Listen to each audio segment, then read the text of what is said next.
লাইফের প্রথমবার দিদির বাড়ি গিয়ে বাসমতি রাইসের খিচুড়ি খেলাম। আই থিঙ্ক দিদির স্টাইলে ইউনিক রেসিপি।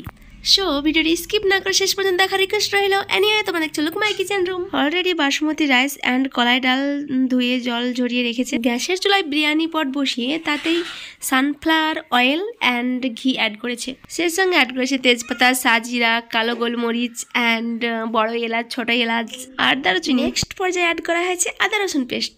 সো পেঁয়াজ লাল হয়ে আসার পরে অ্যাড করেছে জিরে গুঁড়ো অ্যান্ড স্বাদ অনুযায়ী লবণ। সেই সঙ্গে অ্যাড করেছে হলুদ। মশলা কষিয়ে নেওয়ার পর অ্যাড করেছে কাঁচামরিচ। তারপর অ্যাড করেছে ধুয়ে রাখা ডাল চাল। বেসিক্যালি মশলার সঙ্গে ডাল চাল বেশ কিছুক্ষণ ধরে ভেজে নিতে হবে। ডাল চাল ভাজার মোমেন্টেই অ্যাড করতে হবে কিশমিশ। তারপরের পর্যায়ে জল, সেই সঙ্গে অ্যাড করা হয়েছে টেস্ট অনুযায়ী লবণ। তারপর 7 মিনিট হাই ফ্লেমে লো ফ্লেমে, তারপর ঘি, পেঁয়াজ বেরেস্তা অ্যান্ড ক্যারট হয়ে গেল বাসমতি রাইসের khichdi. Okay everyone, thanks for watching the video.